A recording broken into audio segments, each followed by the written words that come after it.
Hi, everybody. Hey, how's it going? It's been a while. Missed you. Okay. So this is a fuck ton, So shitload of quarters. I thought we'd we'd get it. You know, we've been off for a month. Figured you might be able to figure this out. Shitload of dimes, folks. Shitload of dimes. I'm Chris. You know, I guess it's what it is because I never had a say-so in the naming of it. Oh, Jesus H. Christ. No, I thought we were in this together. No, I told you it was a good idea. We were in this together. We call it do you want to change the name? You know, I don't even know if I've actually seen the movie that you got Shitload of Dimes from. You've never seen Blazing Saddles? I don't know if I actually ever have. If I did, I think it was when I was way too young and it was completely inappropriate and I didn't have a clue. Well, that's the way things were in the 70s and the 80s. Our parents showed us things that were completely inappropriate. So I swear I saw it as a kid, but I don't remember it at all. Because I can name you a handful of movies that I shouldn't have watched as a child. Gene Wilder and Richard Pryor movies. Silver Streak. Say No Evil, Hear No Evil. Hear No Evil. That's one of my favorites. That's a great one. But yeah, Shitload of Dimes, huh? Thanks for that, fuckface. Wow. So we're just starting off on all cylinders tonight, aren't we? Well, you're tuning in to watch a movie review, not two grown men fight. Although we may before the night's over with. Tonight's movie, first off on the docket, is going to be Thor Ragnarok. Thor Ragnarok, yeah. Thor Ragnarok. It's pretty good. A little behind. A little behind the times. Absolutely. So if you're going to the cheap shows or you don't want to go see Star Wars this weekend. Or in about 3 weeks, it'll be on video on demand, I'm sure. Probably.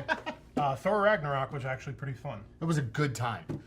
Directed by Taika Waititi, which kind of took things in a different direction. It's a different kind of director. Not for him, though.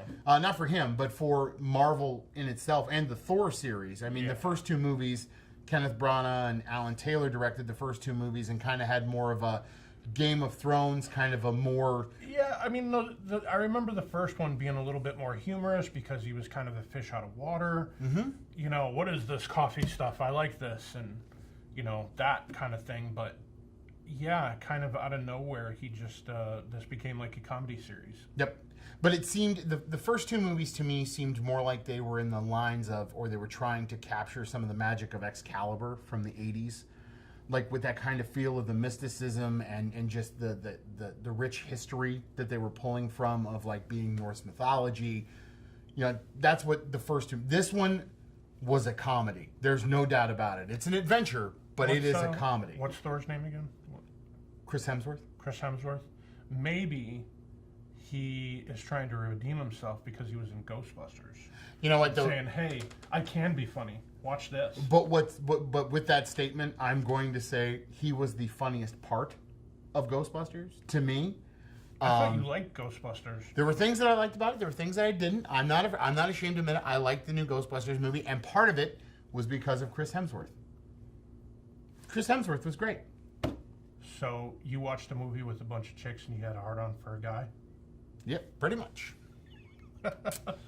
So back to the story. Interesting side note about that, though. If you ask my son, Thomas, who is 2 years old, if you ask him what is Thor, he'll say yummy, because that's what his mother says. Oh, okay. Yeah. So my 2-year-old thinks Thor is yummy because my wife wishes I was Thor. Well, hopefully he doesn't use the word moist. No one uses the word moist. It's just disturbing. Anyway, Crocker uses the word moist. So to our review of the movie, it's a comedy. It's very funny from beginning to end. Yeah. And it was a really good story, too. Yeah. I really actually liked the Rock character. That was probably one of my favorites in the movie. I don't remember what his name was character-wise, but completely just like... I don't know, Betty White from Golden Girls. Stating sort of the obvious. Yeah. And it was that very dry New Zealand humor that he brought, the director Taika Waititi brought from What We Do in the Shadows and Search for the Wilder People. I didn't see that yet. Both of those are fantastic. What We Do in the Shadows is one of my favorite movies from a couple of years ago. It's really quirky. I watched a trailer for it and it seemed okay, but it also seemed dated. I don't know. Very much so. Yeah, I think that it could be dated very quickly. Kind of like Flight of the Conchords. It's the same kind of humor as that. What is Flight of the Conchords? It's a TV show on HBO about two New Zealanders who come to New York to play their music. They have a manager who's from New Zealand, So like, and they play Tenacious really D, but quirky from New music. Zealand? Exactly. A little bit funnier than Tenacious D, though. Man, oh man, I don't know what's getting to me tonight. I don't know. I You're am just in a salty mood. Maybe it's because sassy. you really want to talk about Star Wars, but we got to get through this one first. No. I like Thor. I had a good time. I thought it was bright and colorful and creative, and I thought it was interesting. And it's nice to kind of lighten up and show maybe a different side of things. I think at times they were pushing it to be too much like Guardians of the Galaxy. I could see that.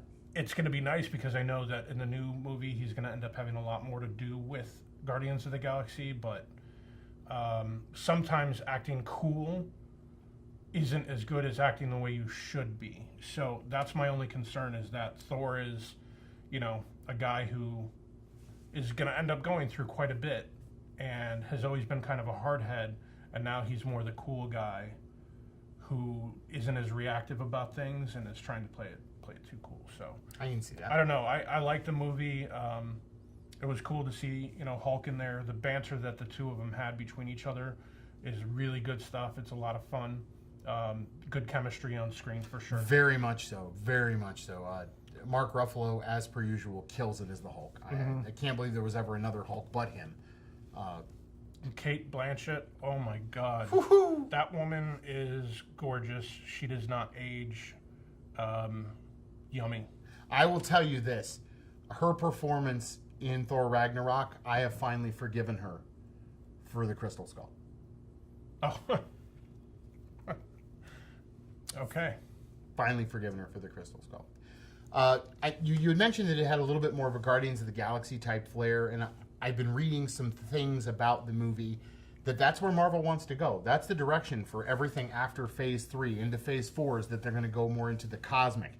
And now with the purchase of Fox, it's perfect time to bring in the Fantastic Four into that universe. Then you get Galactus, you get the Silver Surfer, you get the Watchers. You can bring more involved in that.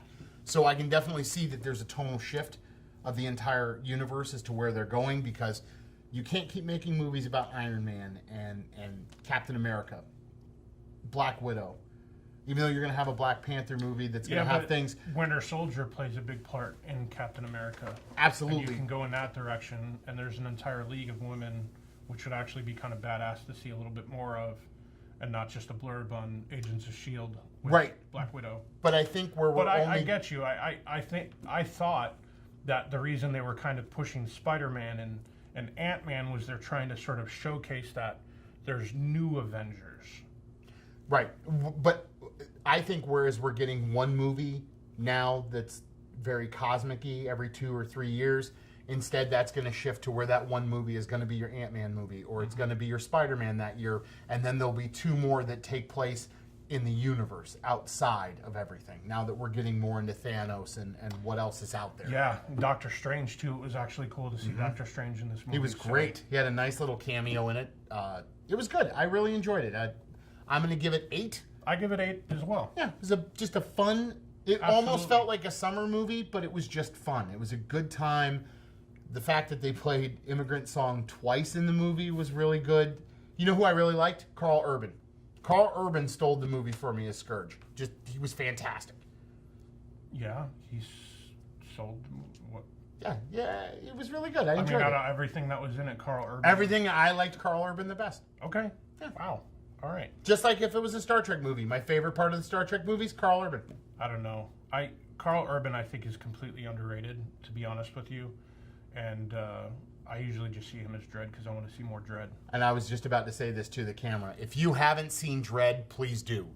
Gem that not a lot of people have seen. Very, very good. It's pretty much, though, in all fairness, Dredd, in its current form, is pretty much like The Raid. Oh, it's The Raid. It's the same movie. It's The Raid, but it's still Carl Urban is awesome as Dredd. He's the Dredd you wanted to see. No, he's not I'm the law.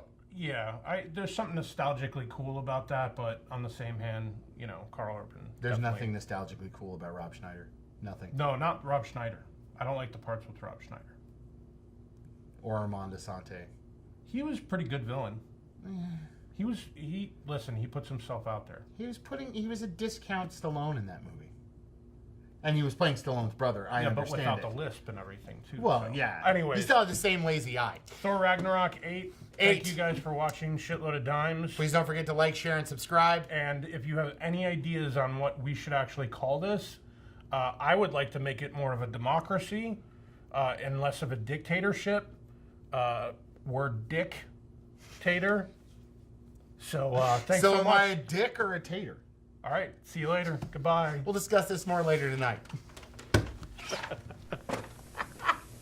Am I a dick or a tater? Now I feel like an asshole.